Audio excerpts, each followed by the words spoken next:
อเรามีความเด็ดเดี่ยวที่จะมาปฏิบัติกรรมฐานภาวนามาทำบุญนะเพราะเราการทำบุญของเราเนี่ยไม่ใช่ทำบุญให้ใครการทำบุญของเราเป็นการทำบุญให้ตัวเองบุญที่เราทำมี3 ประเภทนะประเภทที่1ก็คือบุญอันเกิดจากการให้ทานเราทำบุญทำบำรุงวัดเป็นค่าน้ำค่าไฟค่าอาหารอะไรอย่างนี้นะทำบุญตักบาตรทำบุญอะไรก็แล้วแต่เป็นการทำบุญเพื่อให้ทานการทำบุญให้ทานก็เพื่อเป็นการสละทรัพย์สมบัติของเราที่มีอยู่เพื่อเป็นประโยชน์ต่อวัดต่อบุคคลต่อสถานที่การให้ทานเพื่อให้เรานั้นได้สะสมบารมีหรือทานะบารมีเป็นการให้เพื่อประดับจิตเขาไปรับคำว่าประดับจิตหมายความว่า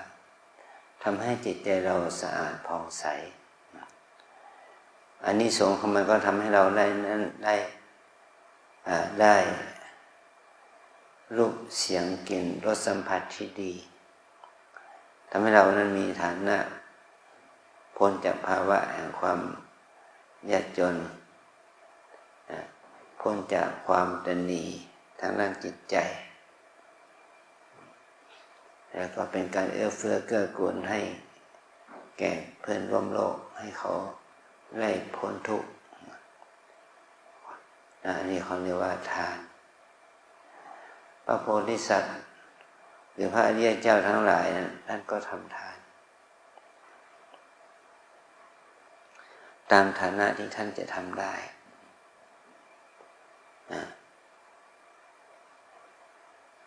อันที่2บุญนั้นเกิดจากการรักษาศีลเมื่อเรามาปฏิบัติที่วัดเรามีข้อวัดมีระเบียบเนาะเขาเรียกว่าขอเอาระเบียบให้เราอ่านกี่ข้อนั่นแหละหมายถึงว่าเราต้องปฏิบัติตามระเบียบนั้นเป็นกฎของสำนักเพื่อให้เรานั้นได้อยู่ด้วยกันอย่างมีความเป็นสุขนอกจากนั้นเรายังมาสมาทานศีล 8อีกศีล 8ก็ทำให้เพิ่มให้เรานั้นมีการสังวรระวังกายวาจาการพูดของเราจะเป็นไปเพื่อตั้งแต่ข้อ 1 ถึงข้อ 8นั่นแหละนะเป็นจากการฆ่าสัตว์เป็นจากการลักขโมยเป็นต้นเมื่อมาอยู่วัดเราไม่ได้มาอยู่เพื่อความสวยความงามเราก็ไม่ต้องตกแต่งกันละเรามาอยู่วัดไม่ใช่อยู่เพื่อกินแล้วก็ลดอาหารเก่าอาหารเย็นเนาะอย่างนี้นะเรามาอยู่วัดเราไม่ใช่มาแสวงหากรรมคุณอารมณ์หารูปเสียงกลิ่นรสสัมผัสที่ดีเนี่ยเราก็ต้องฝึกตัวเองให้เป็นคนที่กินน้อยนอนน้อยพูดน้อยปฏิบัติให้มากรักษาศีลก็เพื่อขัดเกลาตัวเราเองให้มีพฤติกรรมทางกายทางวาจาที่ดีก่อให้เกิดประโยชน์สุขแก่ตนเองและก่อให้เกิดประโยชน์สุขแก่คนอื่นอย่างนี้นะไม่ว่าเราจะมา3 วัน 5 วันก็ตามเรามาฝึกเพื่อรักษาศีลอย่างกรณีที่ชาวบ้านบางท่านเนี่ยเขามารักษาอุโบสถศีลในวันพระวันหนึ่งคืนหนึ่งเท่านั้นก็เรียกว่าเขาได้สละตนเองที่จะมารักษาศีลอุโบสถแต่พอเราเริ่มถือศีลอุโบสถที่พิเศษคือศีล 8เราถือศีลตั้งแต่เราอยู่ที่นี่วันนี้จนถึงวันลาแล้วเราก็ถือศีล 8กันนะ พื่อให้เรามีความเพียรให้มีความอดทนที่จะฝึกฝนอบรมจิตใจเรานะอันที่สามก็บุญภาวนาเรามาทำบุญภาวนาบุญเพื่อทำให้เกิดตัวสติสมาธิปัญญาเราจะต้องมีเราจะต้องมีความขยันต้องมีความเพียรความอดทนต้องมีความเชื่อมั่นในตนว่าเราจะสามารถทำได้มีศรัทธาต่อตัวเองมีศรัทธาต่อหลักปฏิบัติต่อข้อเนี่ยเขาว่าเราว่าบุญภาวนาบุญภาวนาท่านบอกว่าเป็นบุญที่มีอานิสงส์มากก็หมายความว่าเราจะต้องฝึกตัวเองนะเราจะต้องฝึกตัวเองให้เราฝึกตัวเองอย่างมีความตั้งใจเอาใจใส่ดูแลตัวเองภาวนาแปลว่าทำให้เจริญภาวนานี่แปลว่าทำให้เจริญขึ้นทำให้มีขึ้นสติมันมีน้อยก็ให้มันมีมากขึ้นสมาธิมีน้อยก็ให้มันมีมากขึ้นความเพียรมีน้อยก็ให้มันมีความเพียรมากขึ้นศรัทธาความเชื่อความเลื่อมใสที่มีน้อยก็ให้มีความศรัทธามากขึ้นปัญญามีน้อยก็ให้มีปัญญามากขึ้นนี่เรียกว่าภาวนาจากสิ่งที่มันมีทำให้มันมีขึ้นถ้าเราเปรียบเทียบเหมือนกับว่าเรามีเม็ดพันธุ์นั้นมันยังไม่งอกไม่เงยเนาะเราต้องเอาไปบ่มเพาะให้หน่อยพอมันบ่มเพาะแล้วมันได้ความชื้นได้น้ำมันก็งอกเงยมันงอกเงยเท่านั้นต้นไม้นั้นมันยังไม่โตเนาะมันก็เราเอาไปปลูกในเดือนเพาะชำมันโตขึ้นจนถึงว่าเอาไปปลูกในเดือนหน้าที่สวนมันก็โตขึ้นมามันโตขึ้นตามวัยของมันตามวันเวลาของมันมันก็ให้ดอกให้ผลดอกผลมันเจริญขึ้นเราจะมาเห็นดอกผลมันเมื่อมันโตเต็มใบแล้วอันนี้มันกับภาวนาเนี่ยมันเป็นบุญที่เราอาศัยตัวเราเองเป็นบุญที่อาศัยตัวเราเองพัฒนาตัวเราเองนะเราพัฒนาจิตใจของเราให้ดีขึ้นด้วยการฝึกอย่างที่แม่ชีท่านสาธิตต้องฝึกตั้งแต่การกราบให้มีสติการเดินให้มีสติการนั่งให้มีสตินี่ถือว่าเป็นเงื่อนไขเบื้องต้นนะอาศัยการฝึกจากกายที่เรายืนเดินนั่งนอนเนี่ยอย่างง่ายๆแต่รู้สึกว่ากายกับมันก็ยังไม่ดีมันปวดมันเมื่อยเนาะนี่แหละแต่ถ้าเราฝึกไปหลายวัน3 วัน5 วัน7 วันไปเรื่อยมันก็จะดีขึ้นมันเหมือนกับเราปลูกต้นไม้นั่นแหละเราต้องเอาอาศัยสิ่งที่ให้ร่มเงากับมันก่อนเมื่อมันโตขึ้นแล้วมันรากมันติดแล้วมันก็จะอาศัยตัวมันเองนะอาศัยตัวมันเองเติบโตนี่คือความดีงามที่เกิดขึ้นเมื่อเรามาปฏิบัติธรรมที่นี่เราต้องอาศัยครูบาอาจารย์เราอาศัยพี่เลี้ยงแนะนำเราเมื่อเรามีสติมีสมาธิมีสติสัมปชัญญะดีขึ้นเราก็ปฏิบัติด้วยตัวเราเองอย่างแน่วแน่ปฏิบัติให้ตัวเราเองดีขึ้นนี่แหละจะเป็นอานิสงส์ผลแก่เรานะเมื่อบุญกุศลนี้เกิดขึ้นแล้วมันจะก่อให้เกิดความดีงามมันเหมือนกับเราออกกำลังกายเรามีมือเท้าแขนขาแต่เราจะต้องเข้าโรงยิมก่อนเนาะเข้าค่ายซ้อมฝึกซ้อมถึงขนาดที่ว่าเอาไปฝึกเข้าวิทยาศาสตร์การกีฬาฝึกซ้อมทุกอวัยวะทุกส่วนของเราให้ดีขึ้น มันจึงจะไปเล่นกีฬาระดับชาติระดับโลกได้เนาะเนี่ยถ้าเราไม่ฝึกมันก็ไม่ได้เนี่ยมาปฏิบัติธรรมเนี่ยมันฝึกเพื่ออะไรล่ะเพื่อให้เรามีสติสมาธิมีปัญญาเพื่อละกิเลสของตัวเราเองเบื้องหลังของเราเนี่ยบุญหรือบาปเนี่ยมันเป็นตัวบุญตัวกรรมตัวบาปกรรมที่จะทำให้เรามีพฤติกรรมทางกายวาจาใจไปในทางที่ดีได้ไม่ดีเนี่ยเป็นเราก็เพราะว่าภาษาพระท่านเราเรียกว่าเหตุปัจจัยเหตุแปลว่าธรรมชาติที่ทำให้ผลเกิดขึ้นมันผลมันเกิดขึ้นก็คือพฤติกรรมทางกายวาจาของเราเนี่ยที่มันเป็นในทางที่ดีได้ไม่ดีเนี่ยมันมีเหตุเพราะว่าเหตุดีก็คือไม่โลภไม่โกรธไม่หลงเราเรียกว่าจาคะเมตตาปัญญาเมื่อจาคะเมตตาปัญญามันเกิดขึ้นก็ทำให้การทำการพูดการคิดเป็นไปในทางที่ดีอกุศลเหตุความโลภโกรธหลงเกิดขึ้นนะความโลภโกรธหลงเกิดขึ้นแล้วมันก็ทำให้กายวาจาใจมันเป็นในทางที่ไม่ดีที่เราเรียกว่า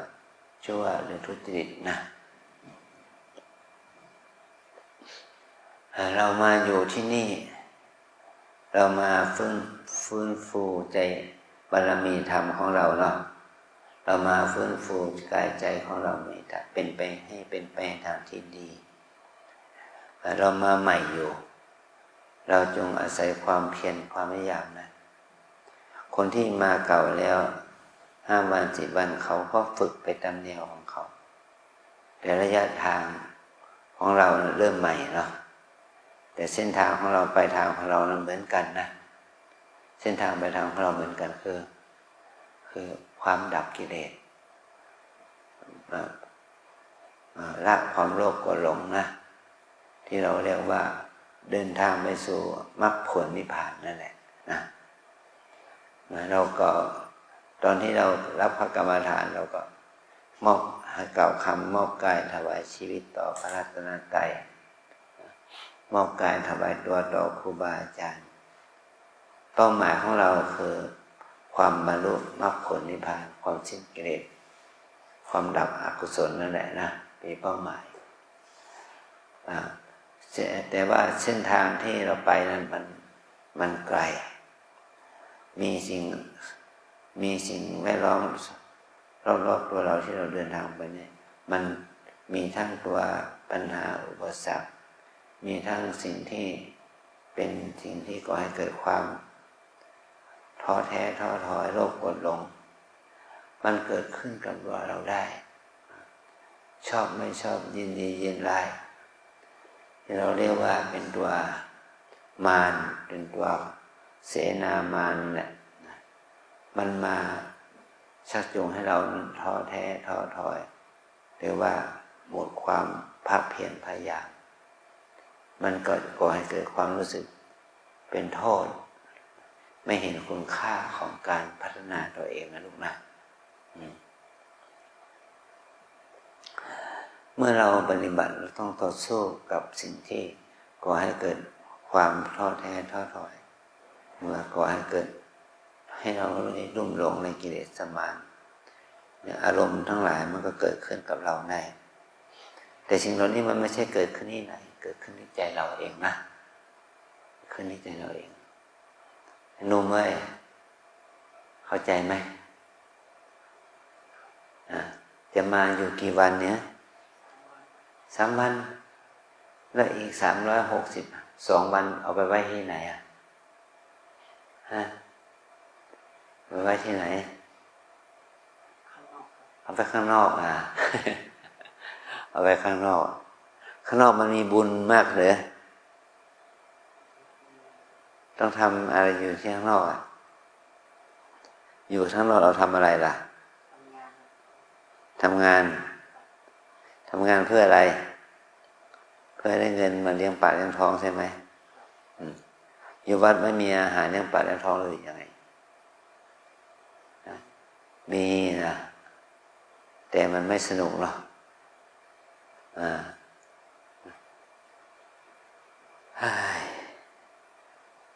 นี่แหละคือวันเวลาที่เรามีเนี่ย365 วันเหมือนกันเนาะ12 เดือนเหมือนกันเนาะแต่เรามีวันเวลาแห่งการภาวนาสำหรับภาวนา3 วัน 5 วัน23 วันนี่คือคนไหนสุพรรณคนไหนสุพรรณโยมสุพรรณเหรออ๋อ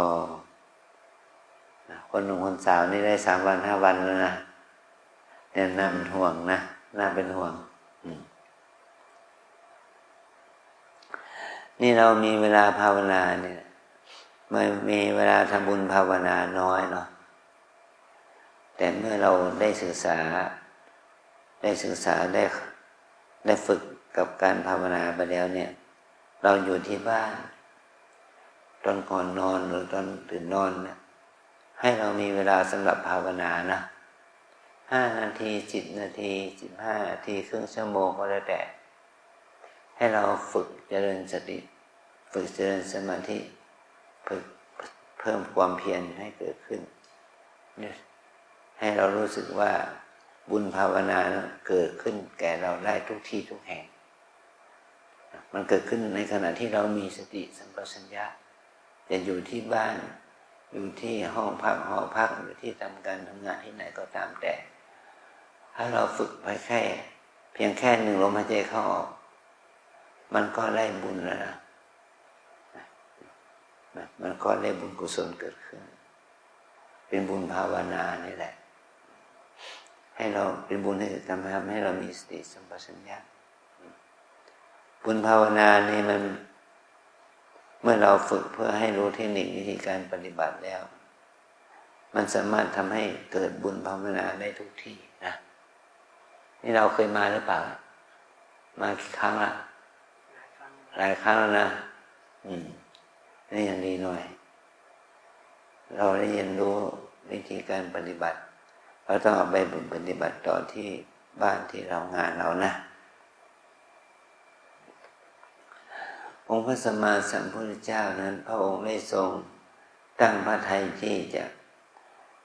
บำเพ็ญปรารถนาพุทธภูมิพุทธภูมิหมายความว่าฐานะแห่งความเป็นพุทธะแต่เป็นผู้รู้ผู้ตื่นผู้เบิกบานโดยอาศัยการสร้างบารมีธรรมทั้งหลายมีทานบารมีศีลและบารมีเนกขัมมะบารมีเป็นต้นเมื่อพระองค์ได้ทรงตั้งอธิษฐานจิตขอให้ได้เป็นพระพุทธเจ้าทำความดีอะไรก็ตามแต่ก็อธิษฐานจิตขอให้ได้เป็นพระพุทธเจ้าเมื่อพระองค์ได้เป็นพระพุทธเจ้าพระองค์ก็ทำหน้าที่เป็นพระพุทธเจ้านะสั่งสอนประชาชนญาติโยมเป็นเวลา45 ปีเมื่อพระองค์สอนทำแก่พุทธบริษัทแล้วพระองค์ก็ต้องทิ้งหน้าที่นี้ให้แก่พระสงฆ์เมื่อพระองค์ปรินิพพานพระองค์ก็มอบพระธรรมวินัยนี้ให้แก่พระสงฆ์ให้แก่พุทธบริษัทพุทธบริษัทก็สั่งสอนกันมารักษาพระธรรมวินัยนี้มาถึงวันนี้ก็ได้2568 ปีแล้วเนี่ยเราก็ต้องช่วยกันดูแลรักษาพระธรรมวินัยนี้ต่อไปเมื่อเรามาอยู่ที่เมื่อเรามาที่นี่เราได้มาฝึกตนเองอย่างนี้นะฝึกเพื่อให้เรามีสติสัมปชัญญะฝึกให้เรามีสติสมาธิที่เกิดขึ้นในขณะที่เราฝึกเนี่ยภาษาพระเราเรียกว่าเป็นบุญนะบุญแปลว่าธรรมชาติที่ชำระขันธ์สันดานให้สะอาดธรรมชาตินั้นชื่อว่าบุญอย่างนี้นะธรรมชาติใดย่อมชำระขันธ์สันดานให้สะอาดจากกิเลสทั้งหลายธรรมชาตินั้นชื่อว่าบุญ บุญเป็นธรรมชาติที่ใช้สำหรับชำระล้างกิเลสอกุศลขันธ์สันดานของเราจากที่มันปฏิกูลไม่สะอาดให้มันสะอาดขึ้นอย่างนี้เรียกว่าบุญบุญสูงสุดก็คือบุญขั้นอริยมรรคบุญถึงขั้นที่เราจะบรรลุธรรมได้บุญภาวนาขั้นสูงสุดนะแต่บุญภาวนาขั้นสูงสุดนั้นมันต้องอาศัยการที่เราฝึกพัฒนา3อย่างคือพัฒนาศีลพัฒนาจิตและพัฒนาปัญญานะถ้าศีลสมาธิปัญญามันเกิดขึ้นแล้วมันมีกำลังมากขึ้นแล้วมันเรียกว่าเชื่อแห่งบุญภาวนาเกิดขึ้นแล้วบุญเหล่านี้ก็จะเป็นอุปนิสัยแก่เรานะถ้าสร้างกุศลธรรมให้เกิดขึ้นเพิ่มพูนให้กิ่งก้านสาขารากเหง้ามันเกิดขึ้นมันจะก่อให้เกิดอานิสงส์คือชำระมีกิเลสอาสวะกิเลสทั้งหลายให้มันหมดไปสิ้นไปด้วยกำลังแห่งความเพียรความพยายามของเรานะ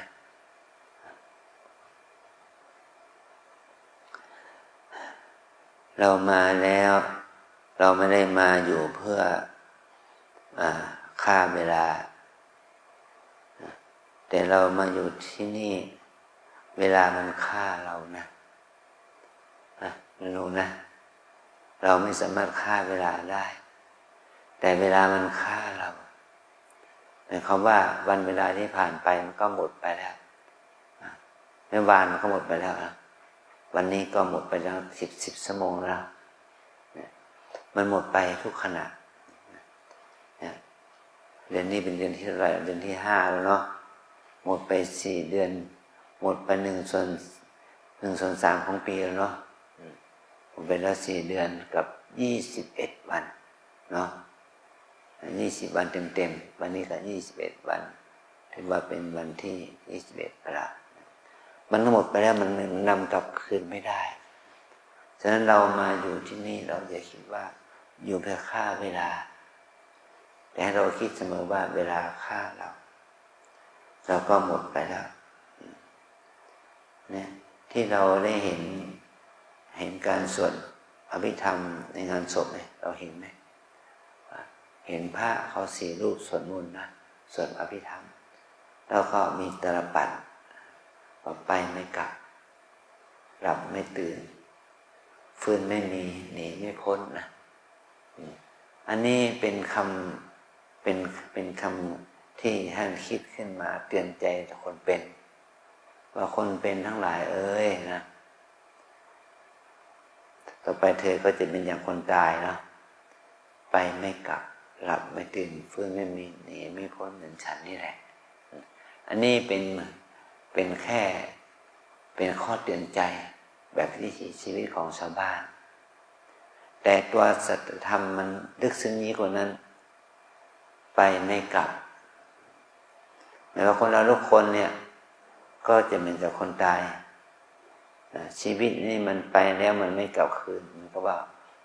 วัยของเราเนี่ยผ่านไปกี่วินาทีกี่นาทีกี่วันกี่เดือนกี่ปีนะ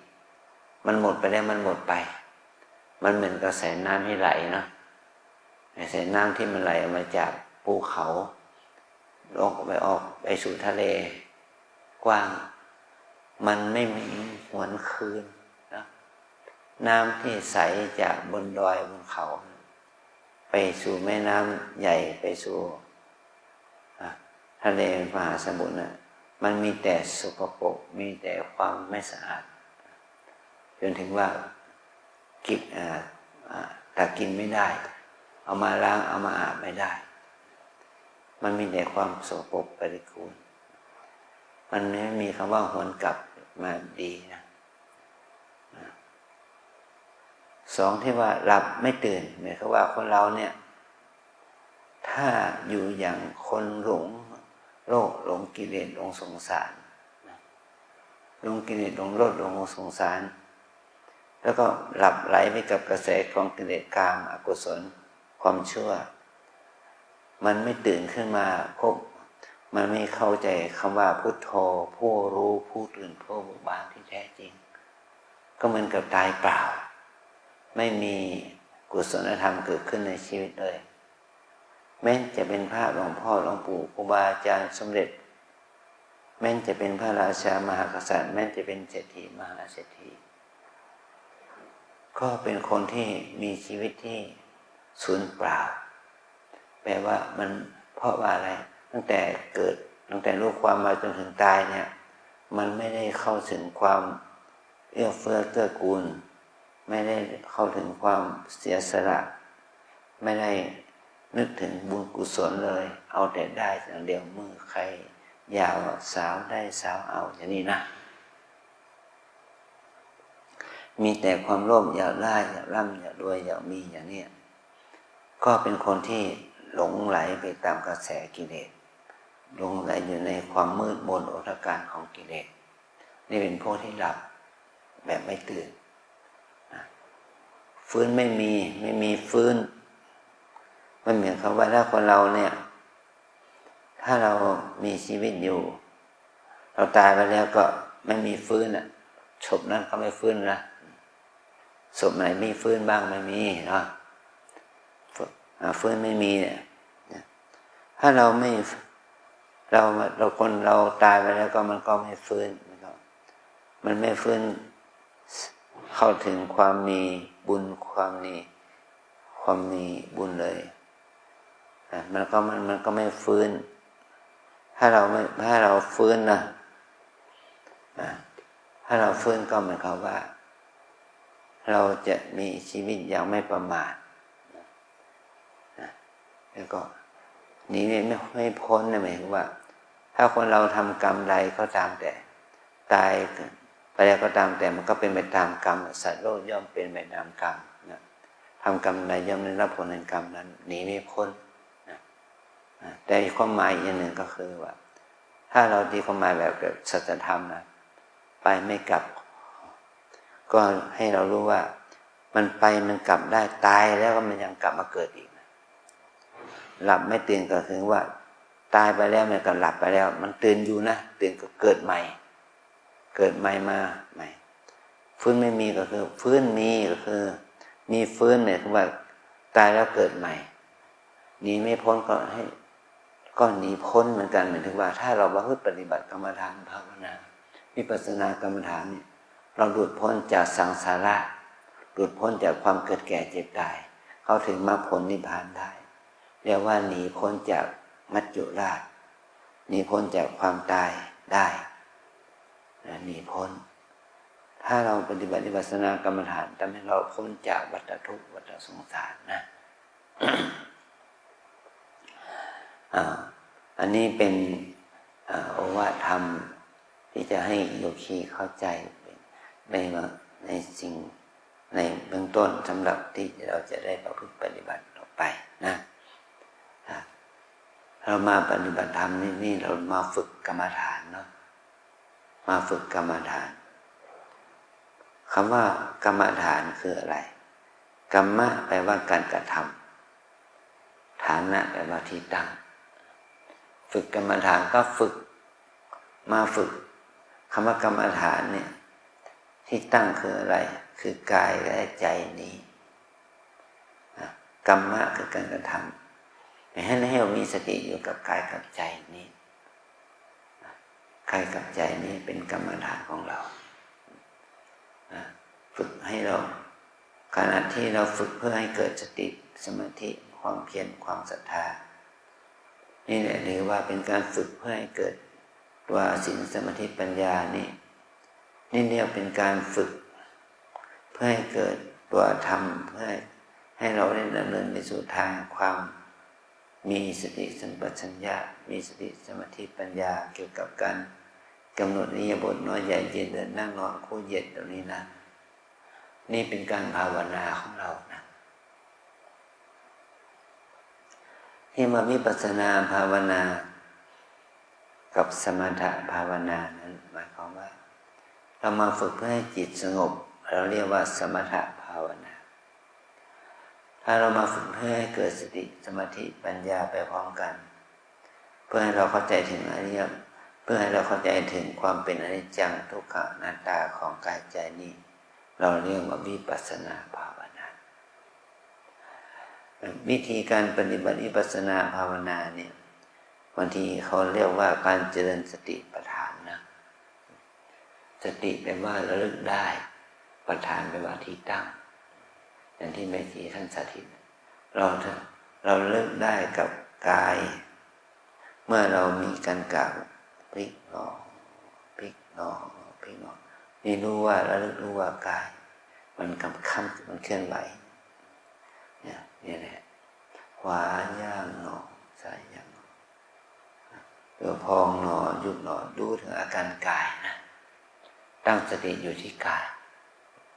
สองตั้งสติอยู่ที่เวทนาเพื่อเรามีสติกำหนดรู้ถึงอาการของเวทนาที่เกิดทางกายเช่นปวดเจ็บชาเหน็บเมื่อยขบทุกข์สุขก็ให้เรามีสติรู้อาการปวดเจ็บเหน็บชาเมื่อยขบทุกข์สุขเหล่านั้นนี่เขาเรียกว่าตั้งสติอยู่กับเวทนาไม่เข้าไปยึดถือมันไม่ให้จิตมันเกิดรวมความโลภโกรธหลงไปกับทุกขเวทนาสุขเวทนานั่นนะอันที่สามคือเจริญสติให้เป็นไปในจิตเมื่อจิตธรรมดาของจิตนะเมื่อมันมีความคิดเมื่อมันมีความคิดจิตมันมีความคิดเราก็มีสติรู้ว่าจิตคิดหนออย่างนี้นะชอบไม่ชอบฟุ้งซ่านโลภโกรธหลงที่มันเกิดขึ้นในขณะที่เรามาอยู่ปฏิบัติที่เราได้เดินได้นั่งอยู่เนี่ยใจมันรู้สึกมีราคะมีโทสะมีโมหะมีความหดหู่ฟุ้งซ่านอะไรก็ตามแต่ก็ให้เรามีสติกำหนดนะกำหนดรู้ตามเป็นจริงว่ามันเกิดแล้วเราก็ไม่เข้าไปยึดติดยึดถือมันนี่เขาเรียกว่าจิตตานุปัสสนาอันที่สี่ธรรมานุปัสสนาหมายความว่าเมื่อเราปฏิบัติแล้วเราเอาตาเอาหูจมูกกายลิ้นกายใจมาด้วยเนาะเรามีสติไหมถ้าเราเห็นได้ยินกลิ่นรสสัมผัสอย่างนี้นะถ้าเราเห็นได้ยินกลิ่นรสสัมผัสเราขาดสติมันก็ทำให้เราเกิดความชอบไม่ชอบห่วงฟุ้งสงสัยลังเลใจมันก็จะเกิดความรู้สึกชอบไม่ชอบห่วงฟุ้งสงสัยลังเลใจเราก็มีสติรู้ชอบไม่ชอบนั้นฟุ้งซ่านรำคาญสงสัยลังเลใจนั้นให้เรารู้ตามเป็นจริงแล้วเรามีสติรู้ก็จะทำให้กิเลสอกุศลนั้นดับไปคุณงามความดีบารมีความดีมันจะเกิดขึ้นแก่เราเพื่อให้เรานั้นได้ฟื้นฟูคุณงามความดีนั้นจะทำให้เราได้ความดีงามได้ปิติได้ความศรัทธาที่เกิดจากการปฏิบัตินั้นได้มากเพียงขึ้นความศรัทธาความเลื่อมใสไม่ใช่เลื่อมใสศรัทธาในครูบาอาจารย์ไม่ใช่เลื่อมใสศรัทธาในพระสงฆ์องค์เนรไม่ชีโยคีในวัดแต่เราเลื่อมใสศรัทธาในพระรัตนตรัยนะว่าพระพุทธเจ้าสอนนะมีจริงสิ่งไหนมีโทษก็เป็นโทษจริงสิ่งไหนสอนว่ามีคุณก็มีคุณจริงเนี่ยเราได้ศรัทธาต่อสิ่งที่เราได้ฝึกและได้พบเห็นด้วยตนเราเองนะเมื่อเราเริ่มใส่ศรัทธาในพระพุทธเจ้าพระธรรมและพระอริยสงฆ์สาวกของพระพุทธเจ้าผู้ถึงพร้อมด้วยศีลสมาธิปัญญาด้วยความเพียรความอุตสาหะของเราแล้วเราจะไม่มีความหวั่นไหวต่อความประพฤติของใครๆแม้แต่ของพระสงฆ์องค์เนรชาวพุทธด้วยกันนะเราจะมีความมั่นใจในตัวเองเราจะว่าสิ่งที่พระพุทธเจ้าสอนนั้นมันเป็นธรรมะที่ปรากฏอยู่ในใจเราเองนะบาปมันก็เกิดขึ้นในใจเราเองบุญมันก็เกิดขึ้นในใจเราเองถ้าเราละอกุศลละกิเลสออกไปมันก็ก่อให้เกิดความสุขความสบายก่อให้เกิดความเป็นคุณเป็นประโยชน์เป็นบวกกับตัวเราเองแต่ถ้าเราปล่อยให้ละกิเลสอกุศลโลภโกรธหลงเกิดขึ้นเนี่ยมันก็เป็นโทษกับตัวเราเองอกุศลความชั่วก็เกิดขึ้นกับตัวเราเอง นี่มันเป็นโทษที่เกิดขึ้นกับตัวเราเองนะก็ขอให้เรานั้นได้ใส่ใจในการภาวนาแม้ว่าจิตใจเราจะฟุ้งซ่านกังวลไปกับอกุศลกิเลสก็ให้เรามีสติรู้แล้วก็มีสติรู้มีสมาธิมีความเพียรละมันให้ได้เพื่อให้เกิดอานิสงส์แก่การพัฒนาจิตใจตัวเองให้ยิ่งขึ้นไปเนาะนี่เราฝึกนี่เราฝึกเพื่อเป็นประโยชน์ต่อตัวเราเองเป็นที่ตั้งนะเมื่อเราได้ประโยชน์กับตัวเองเป็นที่ตั้งมันจะก่อให้เกิดความรู้ถึงประโยชน์ของพระรัตนตรัยรู้ถึงประโยชน์ของวัดที่เราอยู่อาศัยรู้ถึงประโยชน์ของครูบาอาจารย์ที่ให้ความสั่งสอนแก่เรามันจะมีมาเลยด้วยตัวมันนะมันเหมือนกับต้นไม้ที่มันโตเต็มที่แล้วเนี่ยมันก็มีร่มมีเงาให้แก่ผู้อยู่อาศัยมันก็ให้ดอกให้ผลแก่ผู้ที่ปลูกฝังมันนะอันนี้เราให้เห็นคุณค่าของพระรัตนตรัยอย่างนี้ให้เห็นคุณค่าของพุทธศาสนิกชนที่ได้ประพฤติปฏิบัติดีนะแม้แต่ชาวต่างชาติเนี่ยเขาก็มีความรู้สึกมีความเป็นสุขกับบรรยากาศของความเป็นไทยว่าเขาไปต่างประเทศจะไปเวียดนามไปเขมรมาเลเซียอะไรก็ตามแต่เนี่ยบรรยากาศมันไม่เหมือนกันพอเข้าถึงเมืองไทยแล้วบรรยากาศเนี่ยมีความเป็นมิตรมีความเป็นสุขจะเกิดขึ้นนี่คือคนต่างชาติเล่าให้อาจารย์ฟังแล้วก็ว่ามันแปลกมันสงบมันดีมันสุขอย่างเนี้ยเพราะอะไรเพราะว่าคนไทยเรามีการทำบุญให้พระสวดมนต์ภาวนาเพราะบรรยากาศนี่มันจะปกคลุมโฮมห่อสิ่งที่เป็นสิ่งแวดล้อมที่เป็นบุญนะแม้แต่คนที่เขาไม่ใช่นับถือพุทธศาสนาเขาก็สัมผัสได้อาจารย์ก็ได้อารมณ์นี้เหมือนกันตอนที่เราไปอินเดียและเนปาลเนี่ยอยู่ในเขตประเทศอินเดียนี่มันรู้สึกอึดอัดไปหมดแต่เข้าถึงประเทศเนปาลบรรยากาศมันก่อให้เกิดความโปร่งโล่งมีความสุขทางด้านสิ่งแวดล้อมเพราะว่าคนมีจำนวนมากและคนอินเดียมีเป็นจำนวนพันล้านเนี่ยมันมีแต่กระแสความแข่งแย่งที่ดิ้นรนแย่งชิงเนาะความอดอยากความหิวโหยก็มีกับคนหมู่มากกระแสจิตของเขาก็เป็นกระแสจิตที่ไม่ดีมีความอยากได้มีความโลภ